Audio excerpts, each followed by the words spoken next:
Hello, everyone. This is Ben Dunn, founder of Antarctic Press, a comic book publishing company founded in 1985. Also, creator of such comics as Warrior Nun, Ninja High School, Tomorrow Girl, Mighty Tiny, and a host of other comics. I heard recently on another YouTube channel about comics going back to newsprint, and it's an interesting idea. I mean, comics have always traditionally been printed on newsprint.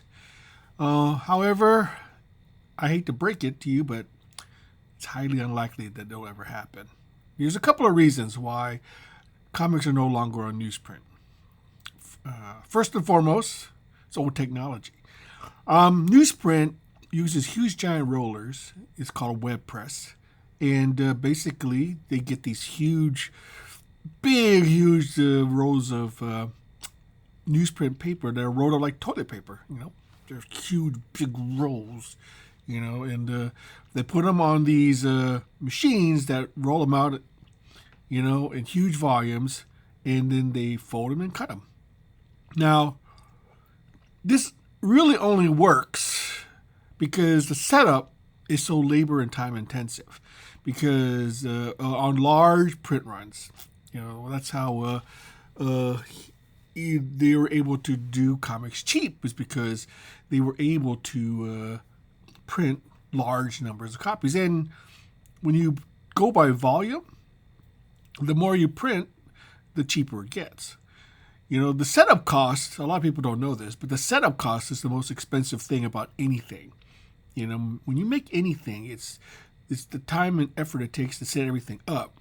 Once you get everything set up, then printing it is relatively easy and cheap, if you're making enough of them. The problem is the initial setup.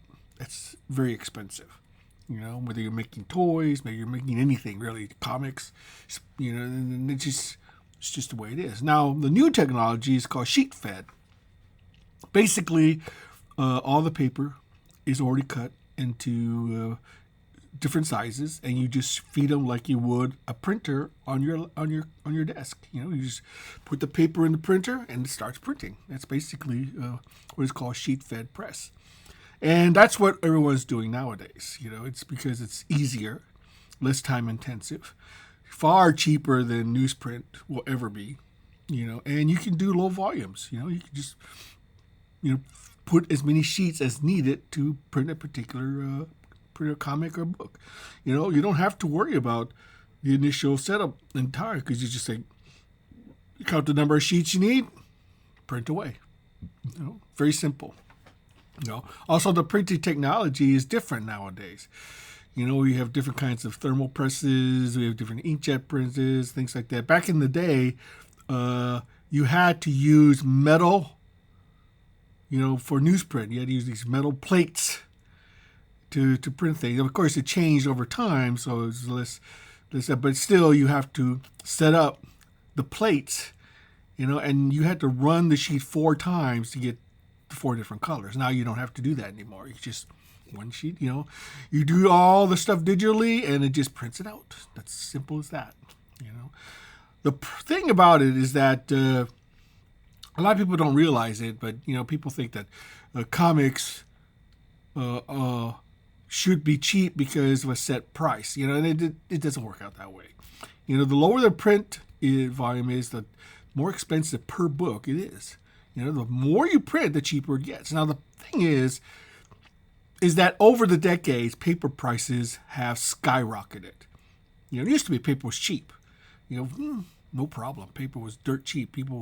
But now there have, over the last 30, 40 years, paper prices have increased exponentially, way far more than inflation has. So the cost of printing things have just gone up. The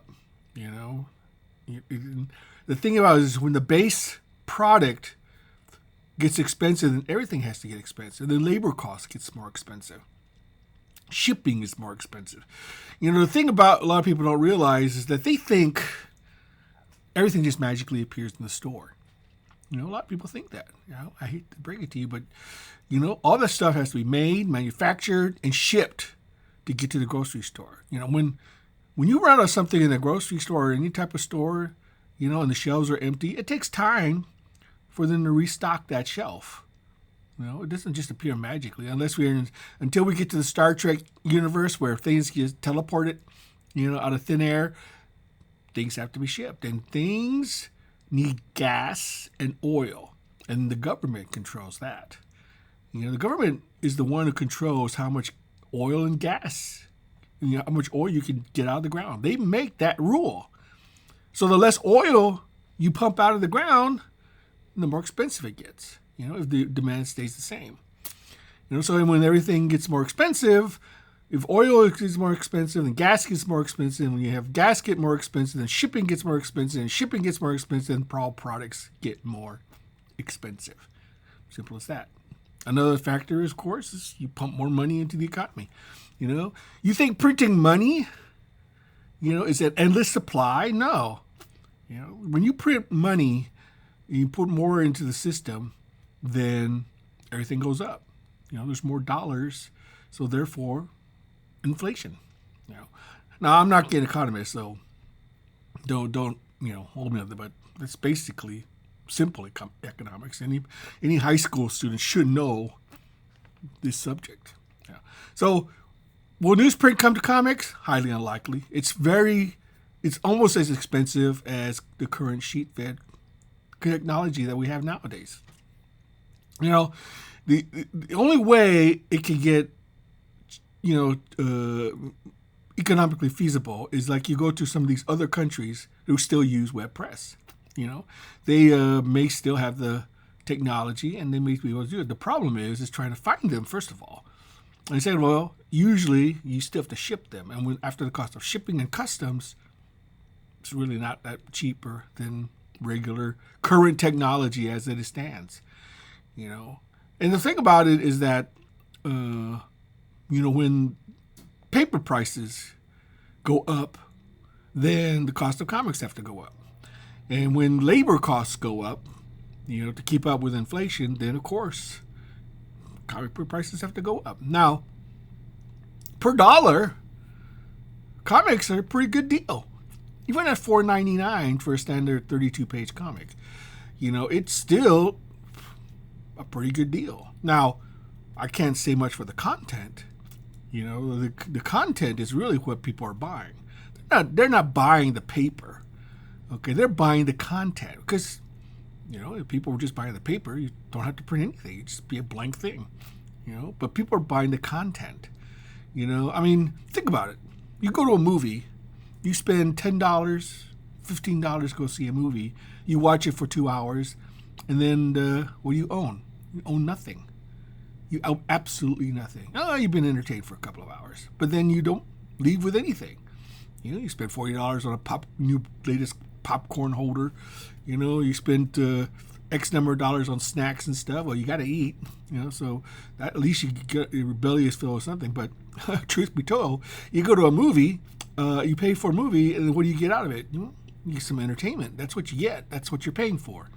At least with comics, you're leaving with something physical, something you can hold, something you can keep, something you can pass on, something that may increase in value. You don't know, maybe. It's one of those things. At least with comics, you are holding something physical and you own it forever. And that's the one thing that I love about comics. Comics are tactile. They're physical. You hold them. You can read them over and over and over again. With a movie, you can watch it over and over again if you buy the physical media, because really, comics on digital media and streaming, you don't know that. You never have. And they should tell you that. When you buy something on streaming or digital, they should warn you ahead of time. Says you do not own this product. You own it as long as we say you own it. That's truth in advertising. And I think a lot of people realize that they don't own it. Then they may start to rebel against that and say, hey, wait a minute. I'm spending, $50, $60 on like a video game or a movie or whatever, and they could take it away at any time. Just take it away, That's why I think it's important that we still continue with physical media. The entertainment industry knows this. They know this. They want to be able to take it away. This way they're forced to buy it again. They want you to do that. The thing about it is that if you buy the physical media, you don't have to buy it again. You own it forever. So that's not going to work for them. They want to keep making money. That's why things like Adobe, they go to a subscription model. A lot of people are going to subscription models now because they can keep getting their money forever in perpetuity as long as you're willing to keep paying for it. And that's the current world we live in, unfortunately. It used to be when you bought something, it was yours. Do whatever you want with it. Now they're claiming you buy something, you can't even own it. What is up with that? So newsprint coming to comics? No, it's not going to happen. It's just not economically feasible. It's just not. It just isn't worth it, especially the way sales comics are now. Now, if Marvel or DC decided that, if they were selling in the millions of copies, yeah, newsprint might work. Because they can at that volume, it probably is way cheaper. So but the technology is so old, nobody really uses it anymore. Charlton Comics used to own a web press. That was one of the reasons they kept doing comics, was to keep the press busy. Because the thing about the web press comics is that you got to keep them going. Because the setup time is so extensive that you got to keep putting out something, to keep the presses busy. And that's basically what they did. Basically it's a web press company disguised as a comic book company. These comics were just a way to make money to keep the presses busy. Yeah. Now, the thing about it is that, if you look at the rate of inflation, the comics are still a pretty good deal, even at $4.99. People are complaining about it, but I think they're complaining more about the content rather than the comic itself. The actual physical comic. Because the actual physical comic is a small fraction of the actual cost of the comic. If you were just put a blank comic book with nothing in it, just blank, it literally just costs like 10, 15 cents. Depending on the type of paper. What's expensive is making the comic, printing the comic, because the printer's got to get paid, and shipping the comic. And then you have a middleman with Diamond Comics, they're the middleman. They have to make a profit too, So really, in the end, they have to price it so that everyone can make a little money. When we, as Anarchic Press, as publishers, we try to give a good value for your book. Most of our comics are between 32 and 40 pages, and they're filled with comics, not with ads. And that's another thing. Back in the day, they were able to keep comic prices down because they sold ads in comics. If you look at some of the older silver, gold, and Bronze Age comics, and even into the Copper Age comics, there were a lot of ads. Those ads helped subsidize the cost of printing the comics. That's kept the cost down. Now you look at a typical Marvel and DC comic, there are no ads, or hardly any ads. So they can't subsidize the printing of the comics anymore or the production of the comic. Because that used to be that ads were able to subsidize a lot of the cost of the comic book, and that therefore kept the cost low. Before everything changed as far as the direct market is concerned, it used to be that comics were filled with ads. Independent comics, they didn't have ads. They didn't have that advantage. So they actually had to sell price at the comic that would justify the cost of printing the comic. The thing about it is that, and that's why they were more expensive. And it was that way for a very long time until Marvel stopped buying ads. Stopped getting ads in their books. And they had to go without ads. I'm not sure how many ads they still actually do nowadays. I'm sure they still do a little bit, but I'm sure it's not nearly the numbers that they need to sustain, the operating expenses of Marvel and DC, because I'm sure their operating expenses are far higher than a typical indie comic. Because Anarchic Press, we have a small office. We have a small staff. We're able to make things as efficient as possible because we're forced to do so. If we didn't do so, we would go out of business very quickly. because of we still have to pay our bills just like anybody else. And like I said, most of our comics we think are good value because we give you 32 to 40 pages of actual comics, full, comics for the same price. Where the typical Marvel and DC is like 20 to 22 pages, nearly half the number of actual story pages for the same price. And we try to keep it at a level that is both affordable and sustainable for both for us. Now, typically the comic books right now should be nearly $6 if you go by the rate of inflation. And if you go by the first comic being 10 cents in 1938 all the way to the current day. The thing about it is that here's how it's broken down. We have to pay creators, to do the comic. Now we work on a royalty system, so it's based on sales, but still you got to pay them. Yeah. So we had to produce the comic, which costs money. Then we had to send it to the printer, which costs money. And then we have to ship it, which costs money. And then we have to give the discount to the distributor off the cover price, which costs money. And then finally we get paid by how many copies we order. That's why it's so important that if you want an Antarctic Press comic, you have to let your retailer know you want it, that you are going to buy it. And that you tell them, hey, I want Antarctic Press comics. Order it for me. You make money and I get what I want.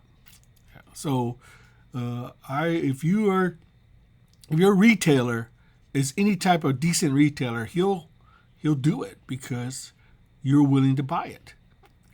So that's why it's so important that you, our readers and fans out there, it's so important that you let your retailer be known that you do want an Antarctic Press comic book. So anyway, I just want to give you a little insight as to the ins and outs of comic book publishing and why it's highly unlikely that we'll ever see newsprint comics again. People are nostalgic about it. Yeah, something about it, the smell of it, the feel of it. It's kind of cool, kind of retro. But, those days are long gone. They are long gone. I don't even know if they even make newsprint paper anymore. I'm sure they still do.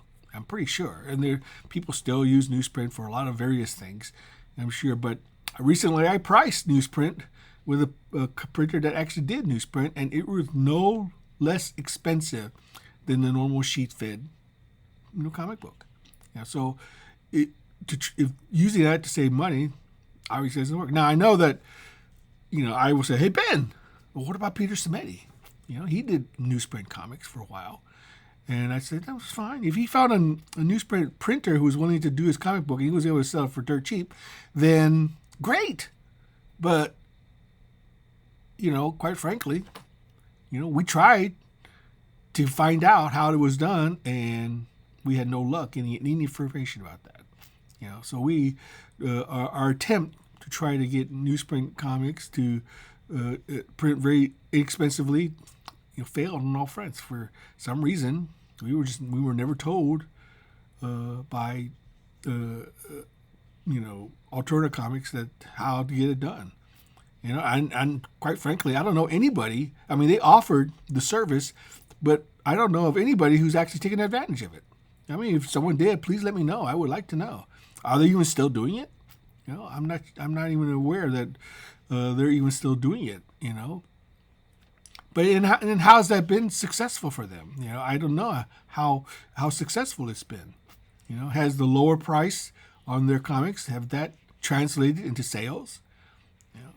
It's not really about the price itself. Now, pricing allows people to take a chance. I mean, if a comic book's like $1.50, $2, people are more willing to take a chance on a comic book. If it's $5, less of a chance. It's more of a major buy now at that point. It's not any longer an impulse buy like comics were supposed to be. Comics were supposed to be impulse buys. You saw it on the newsstand, and if you liked it, it was cheap enough that you could pick it up, take it home, read it, and then throw it away. It was disposable entertainment. It wasn't meant to be saved. That's why old comics are so valuable, because nobody gave a crap about them. They just threw them away. didn't take care of them, let them rot in the backyard or inside somebody's garage or whatever. That's why they're so valuable, because they're just no longer can be found. Modern comics, different story. People collect those now. So there's plenty of those available. That's why I don't think modern comics are going to be worth much in the future, because there's just too many of them in too high a grade to make them worthwhile. At least that's my opinion. Sure, you can spend whatever you want on your comics. That's totally up to you. I'm not going to berate you for that. So anyway, I just want to give you a little insight as to the ins and outs of comic book publishing, and I hope you learned a little bit something today. So as I said before in the past, do what you will, harm no one, and just be happy and keep reading comics. Until next time, this has been Dunn, signing off.